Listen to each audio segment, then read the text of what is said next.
O evangelismo pessoal. Você diz que é crente, que é cristão, que é um servo fiel e não evangeliza. Você não passa de um grande mentiroso hipócrita. Diz a palavra do Senhor. O Senhor mandou que nós, seus servos, continuássemos a missão que ele iniciou, ou seja, anunciar as boas novas. O evangelismo foi o último assunto de Jesus Cristo aos seus discípulos antes que ele subisse ao céu. Ele ordenou à igreja o encargo da evangelização do mundo. Marcos 16:15 ao 19. Atos, capítulo 1, do versículo 8 e 9. Marcos, capítulo 16, versículo 15. Marcos 19. Atos, capítulo 1, versículo 8 ao 9. Se ninguém tivesse me evangelizado, aonde estaria eu? Pela forma de vida que eu vivi. E se você quiser saber, os meus testemunhos estão na internet, no YouTube.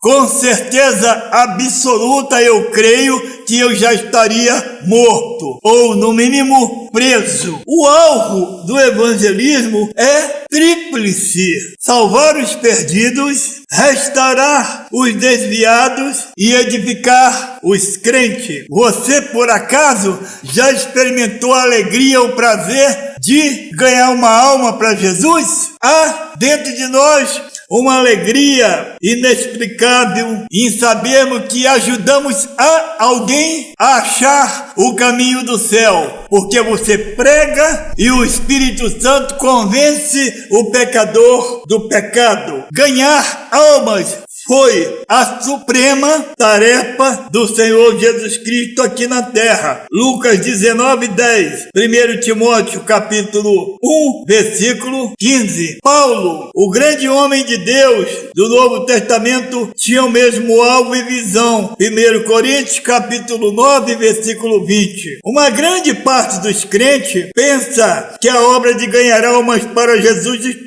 afeta exclusivamente aos pregadores, pastores e obreiros em geral. Contentam-se em comodamente sentado ouvir os sermões, cultos após cultos, enquanto os campos estão brancos para a ceifa, como disse o Senhor da Seara em João 4:35. O ide de Jesus é para irmos buscar os perdidos. Marcos 16:15. Não é dirigido a um grupo de salvos, mas a todos indistintamente, como bem revela o texto citado. Portanto, a evangelização dos pecadores pertence a todos os salvos. Cada crente pode e deve ser um ganhador de almas. Nada o pode impedir. Nada pode impedir o irmão que me ouve de ganhar almas para Jesus, se você propuser isso no seu coração agora mesmo. A chamada especial de Jesus para o ministério está reservada a determinados crentes, mas a chamada geral para ganhar almas é feita a todos os crentes. O evangelismo pessoal, como já vimos acima, vai além do pecador perdido. Ele alcança também o desviado e o crente necessitado de conforto, direção, ânimo, auxílio e vitória. Ele reaviva a fé e a esperança nas promessas das Santas Escrituras. O evangelismo pessoal tem suas vantagens. Primeiro, adapta às condições espirituais de qualquer pessoa. O que o sermão não consegue fazer no auditório, na evangelização coletiva, o evangelismo pessoal o faz. Na evangelização em massa, a pregação não satisfaz a todos, porque cada um tem problemas espirituais diferentes. No evangelismo pessoal, a mensagem é direta, incisiva. Muitas vezes a pregação apenas inicia a evangelização, que será complementada com um contato pessoal do ganhador de almas. 2. O evangelismo pessoal promove o crescimento da igreja. A igreja nos dias primitivos cresceu muito depressa, porque os crentes, cheios do Espírito Santo, evangelizavam sem parar. Atos, capítulo 5, versículo 42, capítulo 8, versículo 4. O resultado foi um maravilhoso crescimento registrado no livro de Atos dos Apóstolos. Hoje, também, a igreja que tiver um número regular de ganhador de almas, seu crescimento será notório. A semeadura da palavra de Deus promove o crescimento e a edificação da igreja. Atos capítulo 2, versículo 41 ao 47. Atos capítulo 4, versículo 4. Atos capítulo 5, versículo 14. Atos capítulo 9, versículo 31.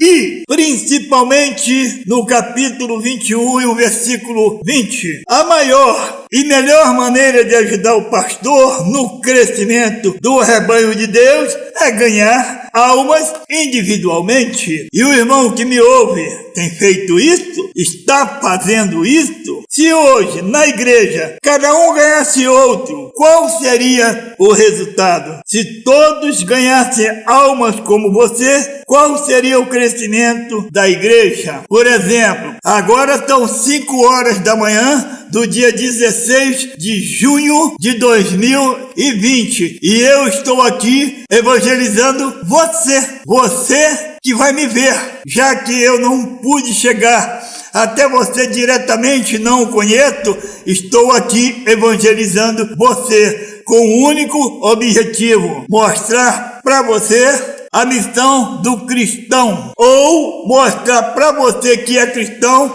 a sua própria missão. 3. O evangelismo pessoal vence todos os preconceitos. Há determinados casos e ocasiões que somente o evangelismo pessoal alcança o pecador. Há pessoas que jamais assistiriam reuniões evangelísticas em templos, na igreja, ou seja, onde for, devido a preconceitos, falsa concepção, ignorância, ordens recebidas, imposições religiosas, falsas informações, falsas ideias e etc. E é aí que o evangelismo pessoal presta seus serviços de modo ímpar. Há inúmeras grandes igrejas por toda parte que começaram através do evangelismo pessoal. A origem foi uma alma ganha, cultos em sua casa e em seguida uma congregação formada. O pioneirismo missionário na América Latina e o estabelecimento das obras da sociedade bíblica também foi assim, através do evangelismo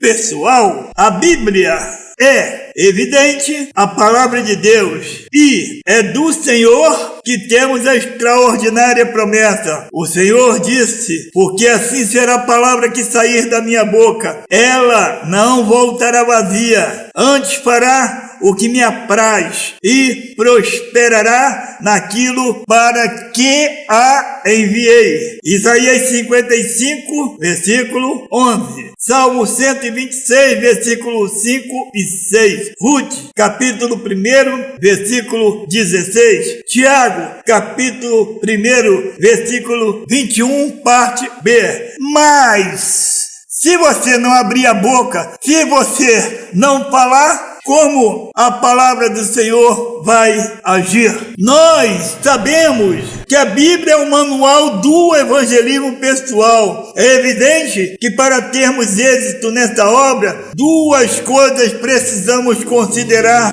por enquanto. A. Na obra de ganhar almas emprega-se a palavra de Deus. João capítulo 3, versículo 5. Romanos 10, 17. Primeira carta a Pedro 1, 23. B. Para empregar a palavra de Deus é preciso conhecê-la devidamente. Segundo Timóteo capítulo 2, versículo 15. A expressão maneja bem nesse versículo significa de fato dissecar, dividir ou cortar corretamente, como por exemplo no preparo das vítimas para os diversos sacrifícios. Refere-se principalmente à correta aplicação do texto e da mensagem de toda a Bíblia. É fato reconhecido que muito mais fácil é falar a palavra de Deus a uma multidão do que a uma só pessoa. Quem fala ao auditório não é interrompido para perguntas à parte, para argumentação, para dúvidas e etc.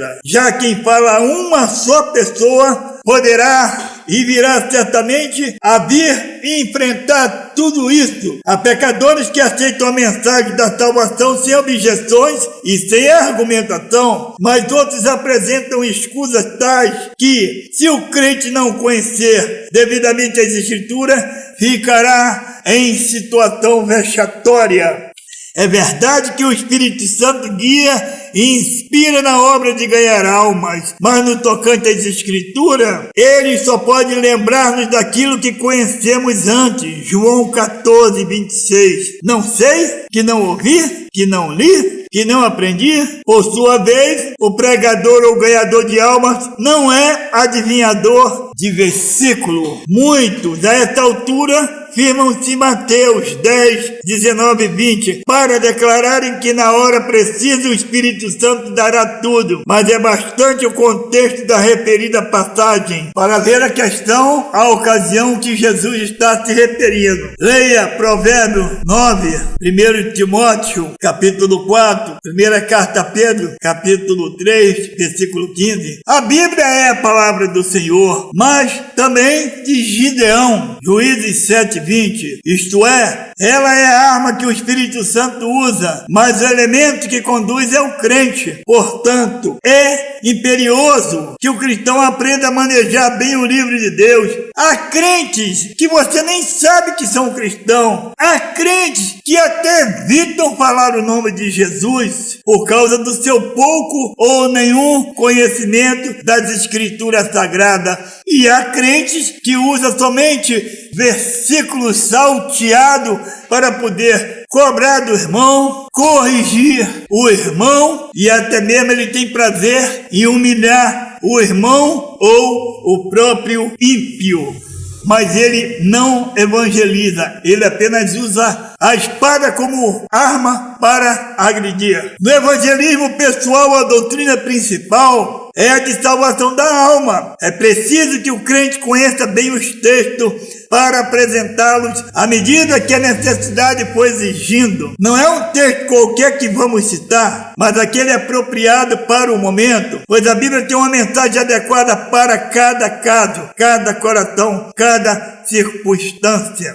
Não é abrir a Bíblia e dizer que Deus está falando. Muitos abrem a Bíblia em qualquer lugar e dizem: vou ler essa passagem que o Senhor me deu, quando geralmente o Senhor não deu coisa nenhuma. O que é preciso é conhecer a Bíblia e depender do Espírito Santo. Assim sendo, Deus abre a porta, guia e dá a mensagem adequada e ungida pelo seu próprio Espírito. É oportuno lembrar aqui que o Espírito Santo e a palavra de Deus jamais se contradizem. Quem se julga espiritual deve conhecer e amar a Bíblia, e quem seguir a Bíblia deve andar segundo o Espírito. A razão por que muitos crentes chamados espirituais são cheios de meninices, são escandalosos e extremistas, é porque não estudam a palavra para nela aprenderem a ordenar seus passos. O que lhe falta é o conhecimento das doutrinas desse livro, e muitas vezes ele sabe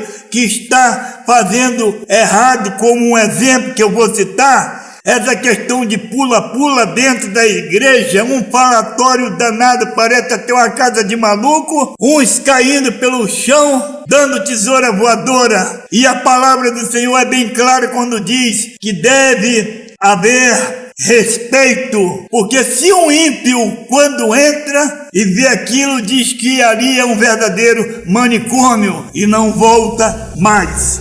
Ter o Espírito Santo e não conhecer a palavra conduz ao fanatismo ou não obedecer a palavra de Deus. Conhecer a palavra e não ter o Espírito conduz ao formalismo. Em religião, fanatismo é o zelo excessivo, paixão cega, é chamar o certo errado e é o errado certo, é ser extremista, é zelo sem entendimento. Romanos capítulo 10, versículo 2. Se você deseja que o Espírito Santo use, inclusive na obra de ganhar almas, procure ter o instrumento que ele emprega, a palavra de Deus. Efésios capítulo 6, versículo 17. Quando eu entrei na igreja, eu fui aprendendo pelas ocasiões, pelas oportunidades que eu tinha na igreja e pela chamada de Deus. No início, fui separado como diácono. Depois de alguns anos, fui consagrado a presbítero. Depois, fui separado como pastor.